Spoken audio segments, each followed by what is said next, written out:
Seja bem-vindo ao programa Análise Tática. Agradeço a sua companhia e peço para que você siga curtindo o nosso canal, se inscrevendo para que a gente possa fazer aí o Análise Tática ficar cada vez maior e sempre trazendo um convidado especial do mundo do futebol ou que milite nesse mundo do futebol. Jornalistas passam por aqui também, ou então comentaristas esportivos. E vamos trazer um convidado especial. Ele que já jogou nas categorias de base do Palmeiras, tem 45 anos, hoje é comentarista esportivo e gosta de uma resenha. Brinca como poucos, falando de futebol. Conheça um pouco mais do nosso convidado.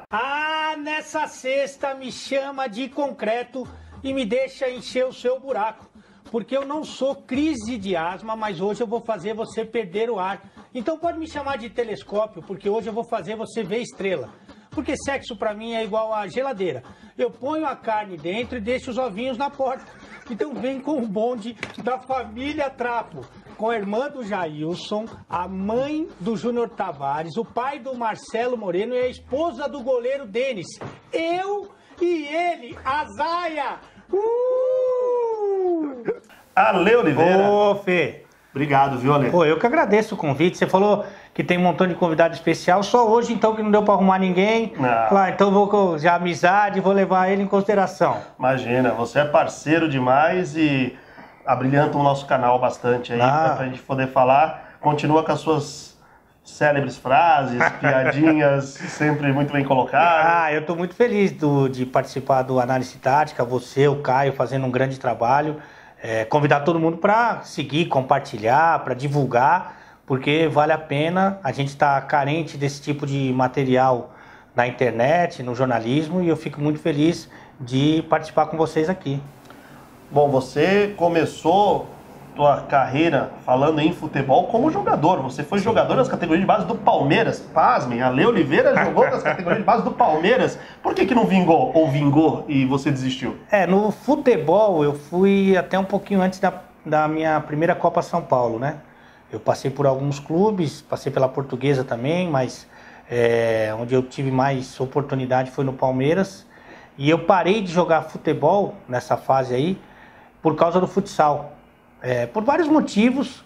O futsal na minha época na base pagava melhor, você ficava menos tempo à disposição, o treinamento era muito mais interessante, muito mais participativo e tal, e principalmente para zagueiro, era zagueiro no futebol, né? Só quebrava. Até que assim, bem mais ou menos, mas no futsal era melhor jogador, ou menos pior. E também nessa época aí, 16 para 17 anos, você vê todo mundo já saindo, namorando, sabe?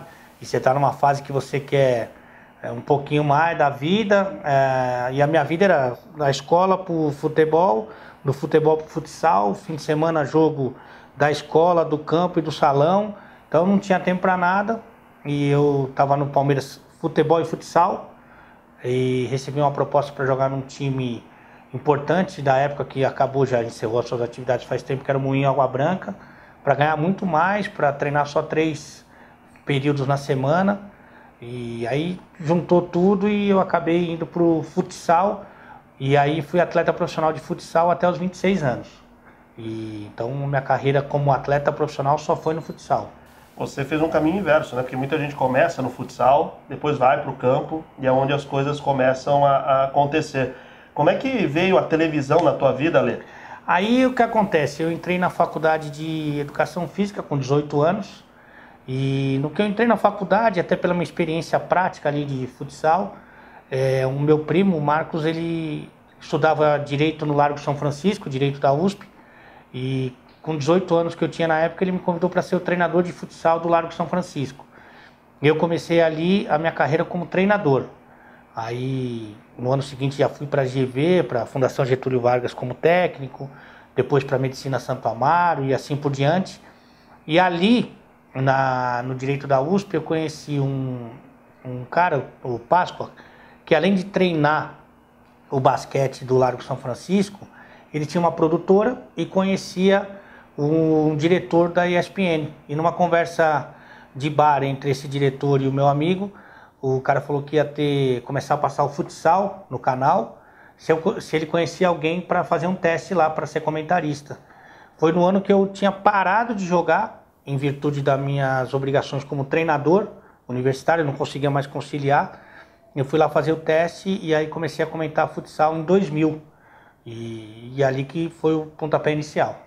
Bom, eu lembro de muitas histórias, nós trabalhamos juntos nos canais ESPN e eu lembro que teve um episódio que você comentava, mas também treinava os seus times também de futsal. E teve um jogo lá que você, na beira da quadra, falou pro teu time segura, segura, segura, achando que ia ter um jogo de volta, mas não foi bem isso que aconteceu, né? Não. Você perdeu o jogo.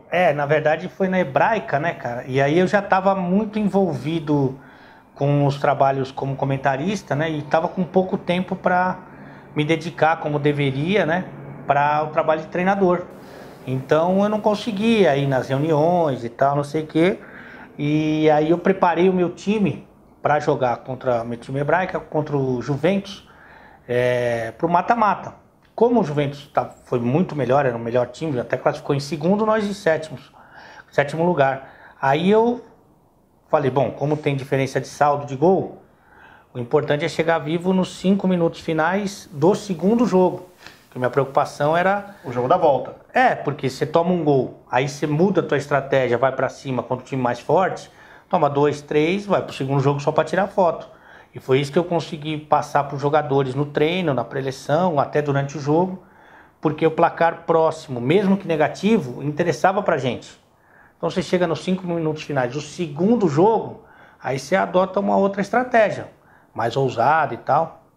E foi isso que a gente foi pro jogo assim. Perdemos de 2-1 e até comemoramos mais que os caras. E aí na hora de cumprimentar o adversário, eu fui lá, cumprimentei os jogadores, cumprimentei o treinador. Falou, parabéns pela vitória, até terça-feira no jogo de volta. Daí ele falou, pô, terça-feira, Ale, jogo de volta?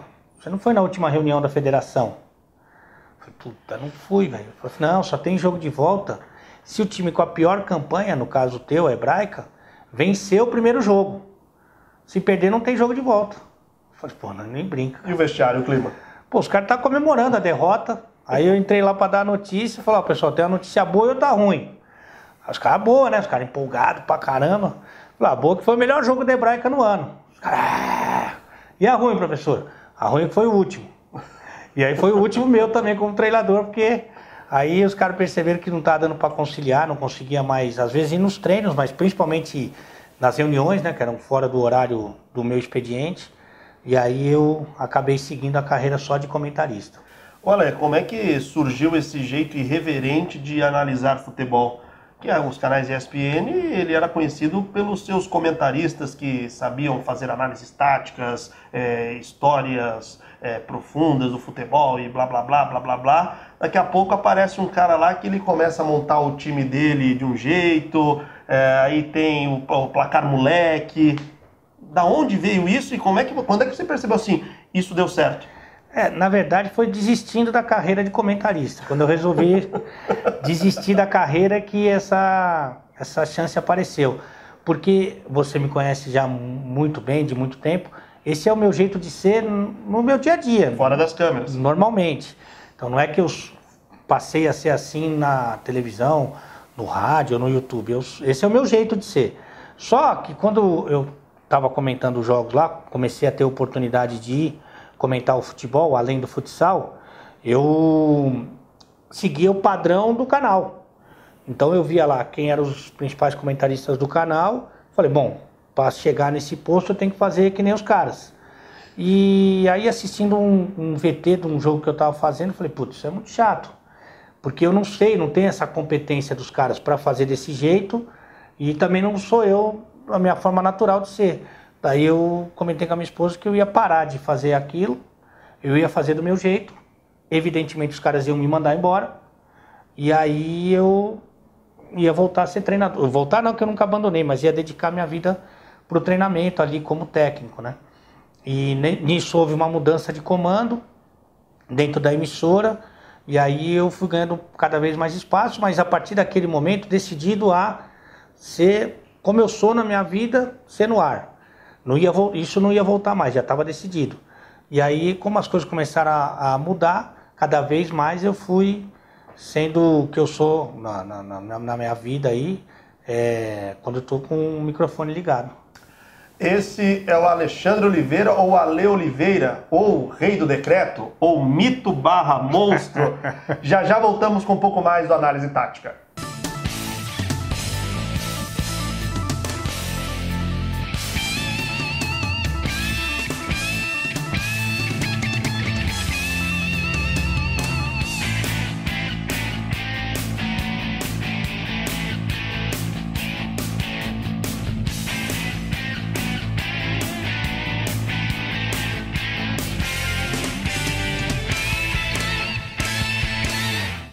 Estamos de volta, Alexandre Oliveira, nosso convidado aqui no Análise Tática, Rei do Decreto. Como é que surgiu isso? Mas teria algum decreto curto aí para poder brindar o nosso assinante aqui? Eu acho que em homenagem à Copa do Mundo, né? Porque a Copa do Mundo na Rússia, né? E aí eu brinquei falando que eu não sou reforma governamental, mas hoje a perestroika vai piar. Eu não sou colecionador de matriosca, mas hoje eu quero várias bonecas russas. Então me chama de Inzibaeva, que hoje eu vou fincar a vara e te levar para as alturas. Que aí é o decreto temático. O decreto, assim, essa linguagem de tomar uma, de dar uma soltada, de quebrar na noite, eu já era do meu dia a dia, normal, de qualquer dia da semana e da vida. E também era da minha vida quando eu era solteiro, né? E aí o que aconteceu é que numa sexta-feira, em que eu estava até gripado e tal, surgiu uma brincadeira no programa que eu estava ruim, de gripe, né? Então que eu não ia, nessa sexta-feira eu não ia tomar uma e tal, não sei o quê. Aí eu brinquei que uma música antiga, que é Gripe Cura com Limão, Jurubeba é Pazia, do jeito que a coisa vai, Boteco do Arlindo vira drogaria. Falei isso aí, uma brincadeira, né? Cara, quando acabou o programa no meu Twitter ali, só se falava disso. O programa tinha 2h30, o pessoal só falava disso. Aí eu falei, então eu já vou trazer alguma coisa mais pronta para sexta-feira. Aí eu comecei a colocar algumas palavras que a rapaziada mais engajada ali nas redes sociais falava, que é o Minhacher, é o Descubra, é o Decreto, essas coisas, porque quando eu falava na televisão a palavra do cara da rede social, ele republicava o meu vídeo. E aí isso foi tomando um corpo, algumas pessoas que são da mídia começaram a gostar, até pelo ineditismo, né, de você falar uma brincadeira de quebrar na noite e tal, num canal tradicional e um canal de esportes e tal. Quem faz gol beija na balada, na night e tal. Aí começou a ganhar corpo, foi começando a ter mais visibilidade, né, de pessoal publicar, e aí se estabeleceu como se fosse ali o início dos trabalhos do final de semana. Bom, e nós temos um convidado, né, um convidado que quer fazer uma pergunta para Ale Oliveira. Vamos acompanhar. Olá Felipe, olá Caio, uma honra participar aqui do canal de vocês, sei que já é um sucesso, estou na torcida aí, sou fã do trabalho. Bom, vocês estão recebendo um cara aí que é muito mais do que meu amigo, né? Um irmão. A gente fez uma amizade muito bonita, continuamos assim, isso é muito legal. As famílias são amigas também, minha esposa com a esposa dele são amigas e isso preocupa, a gente gosta de brincar sempre. Ele até me representou uma vez no aniversário da minha sogra, quero que ele conte essa passagem aí. E claro que a gente tem várias histórias, né? Tenho duas histórias que eu gosto sempre de lembrar. A primeira, eu vou começar a história aqui, ele termina aí, que é sobre o Instagram. Quando ele foi lançar o Instagram dele, foi fazer o que eu falei, porque eu sempre tive visão de mercado. Eu não errei, ou quase isso, ele vai contar. Além dessa história, eu quero que ele lembre outra passagem no Rio de Janeiro. A gente estava num restaurante e aí uma moça muito bonita, uma morena linda, veio na nossa direção. E era o começo do nosso reconhecimento, as pessoas tirando foto. E aí eu ficava, bom, o sucesso chegou, é pra mim. Aí ele, não, é pra mim. Não, é pra mim. Aí ficamos naquela briga. Quando a moça chegou, conta essa história aí, Ale. Um abraço, tamo junto e conte sempre comigo. Nossa amizade é muito bacana, eu tenho muito orgulho disso. Agora vê se aparece lá no futevôlei. Você é meu melhor cliente, hein? E meu saque não é rodado não, hein? Saque de verdade. Um abraço, Ale, tamo junto. Obrigado aí pela amizade que nós temos. Eduardo de Menezes. Caramba, ele falou mais do que no programa dele. Parece que ele engoliu o Paulo Calçade. Pô, falou pra caramba, hein, Edu? Mas é difícil, né, o Calçade, por causa da... E ali até para não assustar os inscritos, né, os seguidores, era bom botar uma tarja na cara dele, né? Porque tá cada vez mais parecido com o MC Bin Laden. Ele não é feio. Ele é deficiente estético, que é uma outra categoria de fraco de feição. Mas ele falou várias histórias ali, uma vez, é verdade... Pra lembrar, né, todas elas. Uma vez, é verdade, ele me convidou para ir no aniversário da sogra dele, num buffet e tal, até chique. Quando eu cheguei lá com a dona Encrenca, e o Edu? O Edu foi viajar para cobrir o Palmeiras, não estava lá. Quer dizer, ele me convidou para o aniversário da sogra, ele não foi, e eu fiquei lá aguentando a jararaca. Quer dizer, foi no mínimo deselegante. Ele contou também a história do assédio lá uma vez. A gente tava nesse restaurante lá no Rio. Na Morena, que chegava? Aí, pô, veio uma morena, cara, desse tamanho, toda rebolativa, veio na nossa direção. Aí ela chegou e falou assim: você não é o Alê? Aí eu cresci, né, cara? Falei assim, pô, sou eu. Prazer, tal, legal, tal. Papai, já me empolguei um pouco, né? Ela falou, então, puta, tava louco pra falar com você, não sei o quê. Pô, e eu, grandão, né? Aí eu falei, e tal, não sei o quê. Ela falou, então, tava louco pra falar com você, porque o meu marido ali, que era um negão, 4 vezes maior que ela, pô, desse tamanho. Meu marido é teu fã, ele quer tirar uma foto com você. Aí deu uma puxada boa, né, cara? Que a gente cresceu a expectativa, daqui a pouco... E a morena bonita. Maravilhosa. Só que o negão era maior e mais bonito, e mais forte também. Não foi violento porque na hora já deu uma murchada, mas isso é verdade. E ele falou uma outra também. Eu também estou tentando lembrar dessa outra pergunta que ele falou. Vamos ouvir de novo? Não. Lembrou? Lembrei. Então vai. Ele falou do Instagram. Quando eu fui criar... Página no Instagram. No Instagram, é verdade. Aí ele pegou... Foi até os meninos ali, a juventude, que falou, você tem que criar uma página e tal. Eu nem sabia que era Instagram. Falei, será? Falei, beleza, vamos ver. Aí eu falei, vou falar com o Edu, né? Que é o meu melhor amigo lá. Falar com o Edu. Edu, os moleques falaram pra eu criar uma página no Instagram. O que é isso? O que você acha que vale? O que você acha que vale? Sou seu amigo de coração, mas falando sério. Eu tenho aí perto de 5 mil seguidores já.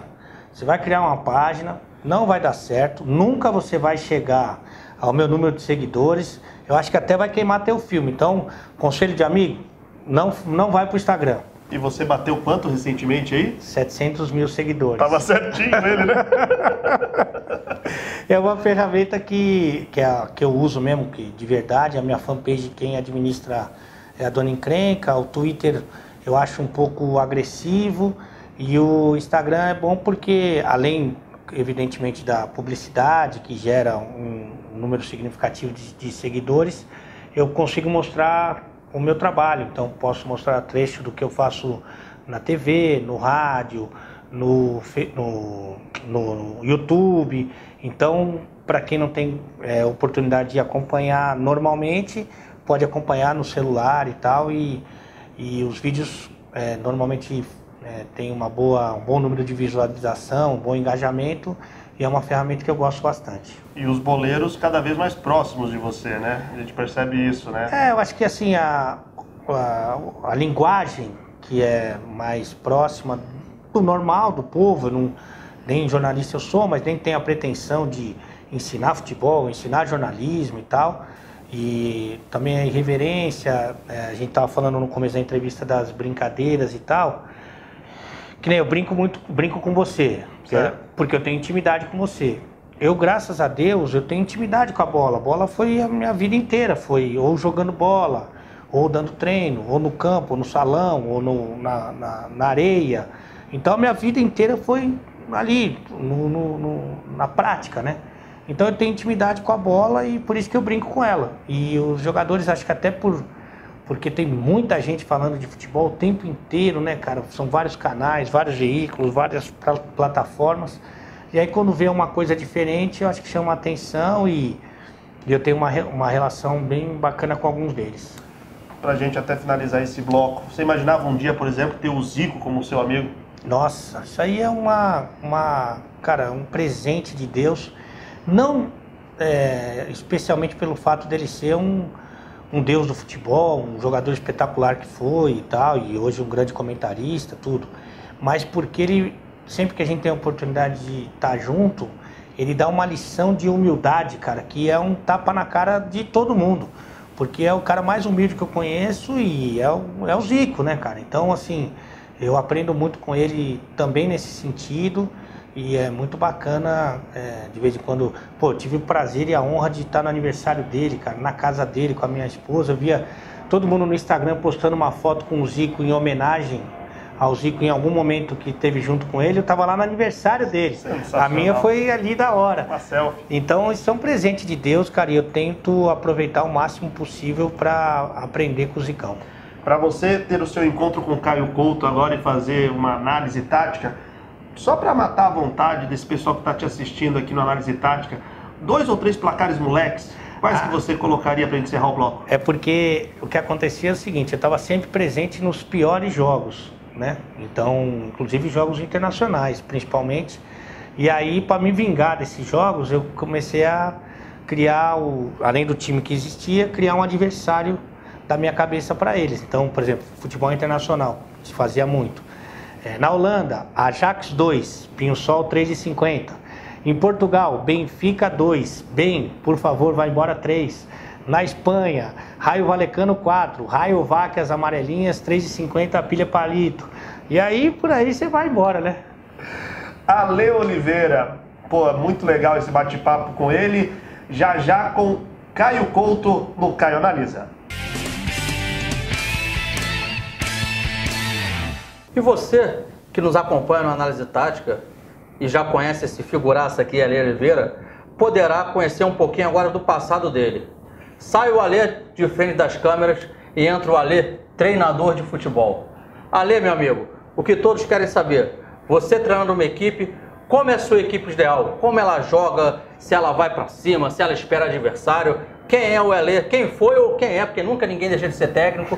O técnico Ale Oliveira. Caio, fico até fico tímido, né? Porque você é um monstro aí na análise tática, como treinador e tal.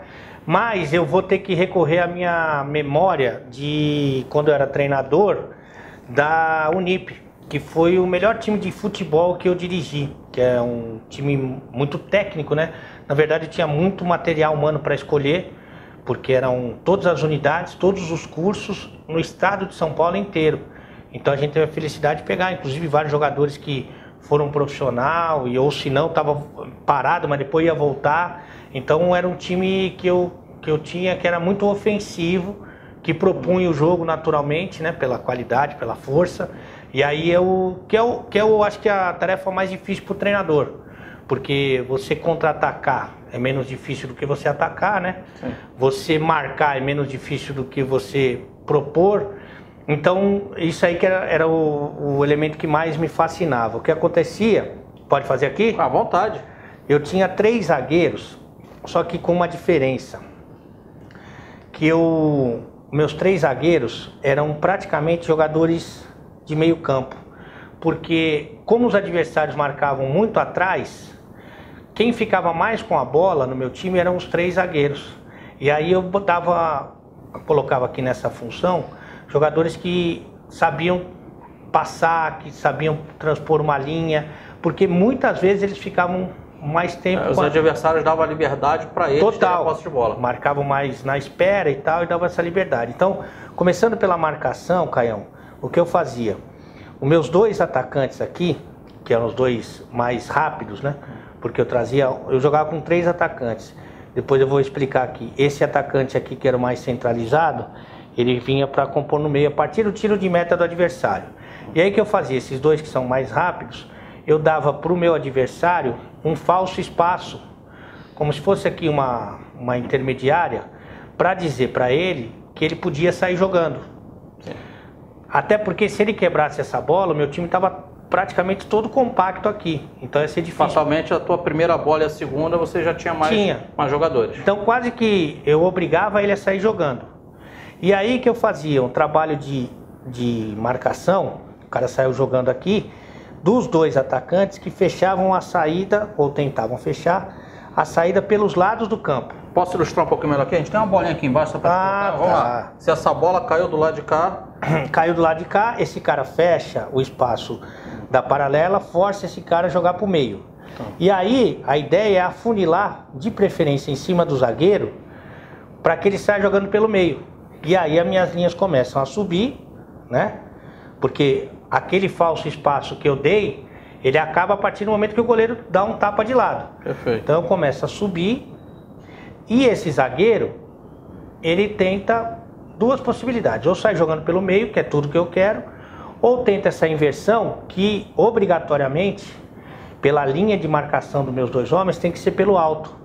E aí meu time de meio campo chega no domínio. O tempo da viagem da bola. Da viagem da bola para chegar junto com a marcação. Como no universitário nem sempre esse domínio ele é perfeito, aqui a gente tinha boas possibilidades. Então a gente criava muita chance quando o adversário estava com a bola. Ou seja, acabava já saindo em transição mesmo direto. Exatamente, porque daí pegava a... Roubava essa bola no campo de ataque e pegava o adversário desguarnecido na sua saída. Isso aqui era uma arma que a gente usava bastante. Para jogar, a gente fazia o seguinte. Organização ofensiva do Alê, hein, gente? Vamos lá. Como eu te falei, muitas vezes o adversário vinha marcar a gente... Atrás, a linha baixa. Mas muitas vezes. E aí, o que acontecia? Era muito importante deixar o campo de jogo o maior possível.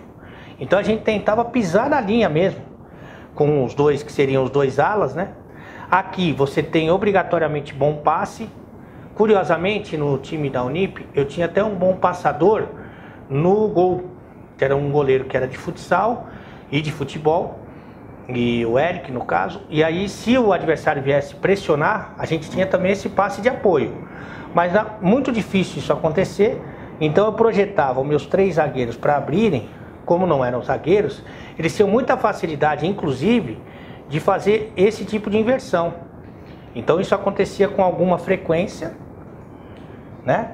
E a movimentação dos homens de frente, aqui principalmente os 3 mais avançados, era de não ter posição.